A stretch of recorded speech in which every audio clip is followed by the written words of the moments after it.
kembali lagi bersama saya Krisan Erinta Astuti. Saya akan menjelaskan tentang pendidikan kewarganegaraan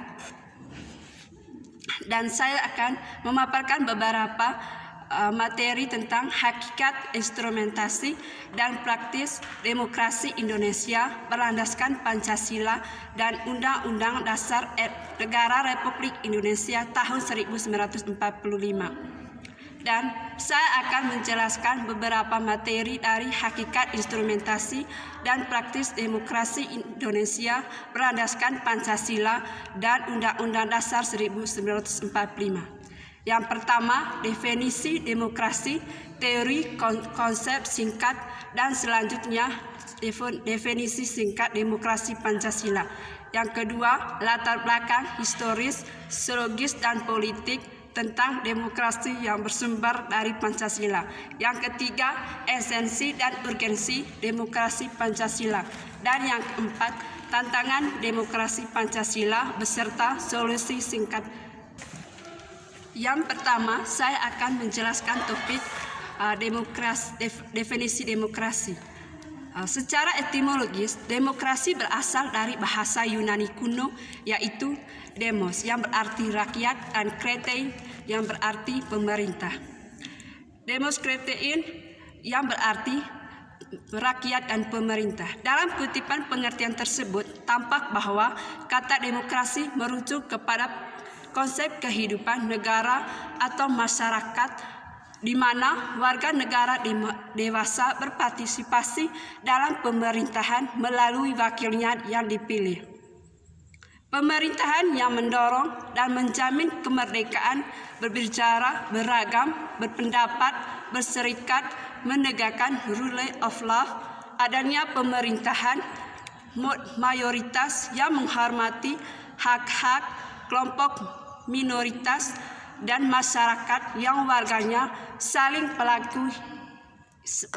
memberi pelaku yang sama, di mana pilar demokrasi universal adalah salah satu pilar demokrasi Indonesia, yakni demokrasi berdasarkan ketuhanan yang Maha Esa, dan inilah yang merupakan ciri khas demokrasi Indonesia yang dalam pandangan Maududi dan kaum Islam Esposito dan Vol 1996 disebut teodemokrasi, yakni demokrasi dalam konteks kekuasaan Tuhan yang Maha Esa.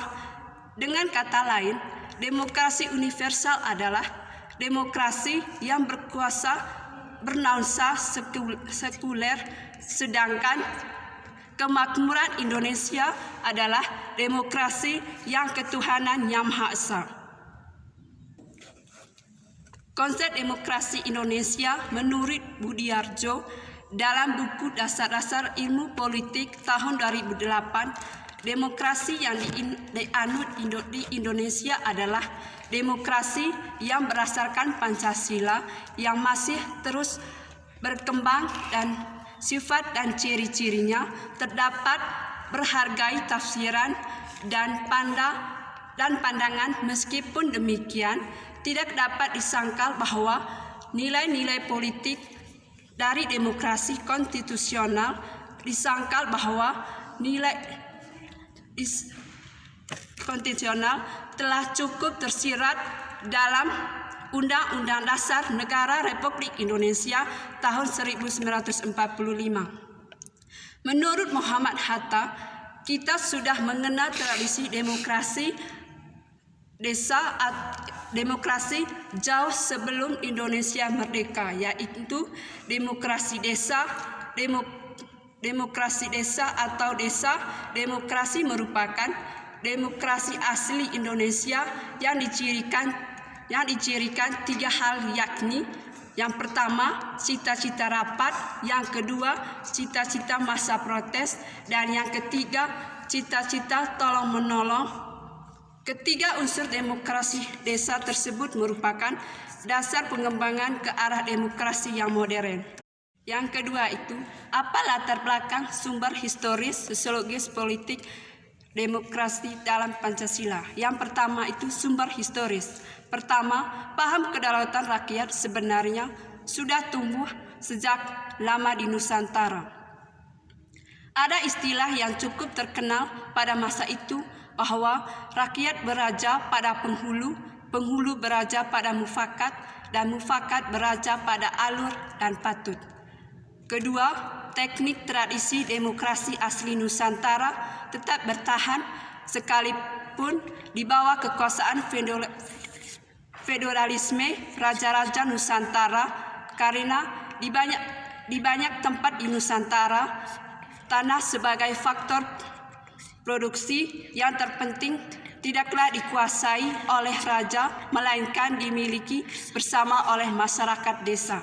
Yang kedua itu sumber sosiologis, di mana nilai demokrasi yang berasal dari Islam bersumber dari akar teologisnya. Inti dari keyakinan Islam yaitu pengakuan pada ketuhan yang Maha Esa. Yang ketiga itu sumber politik, di mana masyarakat Barat Eropa mempunyai akar demokrasi yang panjang. Pusat pertumbuhan demokrasi terpenting di Yunani adalah kota Athena, yang sering dirujuk sebagai contoh pelaksanaan demokrasi partisipasi dalam negara kota sekitar abad ke-5 Masehi. Dan yang ketiga itu, apa urgensi dan esensi dari demokrasi Pancasila?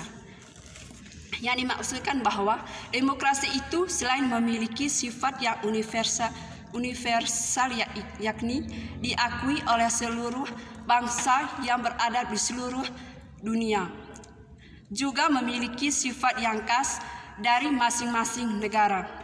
Sifat khas demokrasi di setiap negara biasanya tergantung ideologi masing-masing. Demokrasi kita pun selain memiliki sifat yang universal juga memiliki sifat khas sesuai dengan budaya bangsa Indonesia yang berdasarkan Pancasila. Sebagai demokrasi yang berdasarkan Pancasila, pada budaya bangsa kehidupan demokratif yang kita kembangkan harus mengajukan pada landasan ideal Pancasila dan landasan konstitusional Undang-Undang Dasar Negara Republik tahun 1945. Yang pertama itu demokrasi dengan kemakmuran. Yang dimaksudkan dengan esensinya adalah demokrasi ini bukan hanya soal kebebasan dan hak, bukan hanya soal kewajiban dan tanggung jawab, bukan pula hanya soal mengorganisir kedaulatan rakyat atau pembagian kekuasaan kewarganegaraan. Yang kedua itu demokrasi yang berkeadilan. Maksudnya, esensinya adalah sosial. Demokrasi menurut Undang-Undang Dasar 1945 menggariskan keadilan sosial di antara berbagai kelompok, golongan, dan lapisan masyarakat. Tidak ada golongan, lapisan, kelompok, satuan atau organisasi yang menjadi anak emas yang diberi berbagai keistimewaan atau hak-hak khusus. Secara urgensi terdapat dalam Undang-Undang Dasar Negara Republik Indonesia pasal 24, yaitu yang pertama, kekuasaan kehakiman merupakan kekuasaan yang merdeka untuk menyelenggarakan peradilan guna menegakkan hukum dan keadilan. Dan kedua, kekuasaan kehakiman menurut Undang-Undang Dasar Negara Republik Indonesia tahun 1945 merupakan kekuasaan yang merdeka yang diperlakukan oleh sebuah Mahkamah Agung dan Badan Perwakilan dan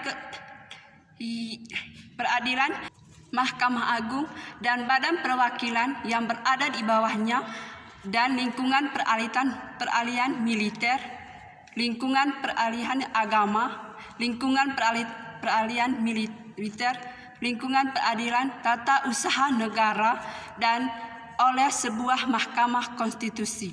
Dan yang ketiga, badan-badan lain yang fungsinya berkaitan dengan kekuasaan kehakiman diatur dalam undang-undang.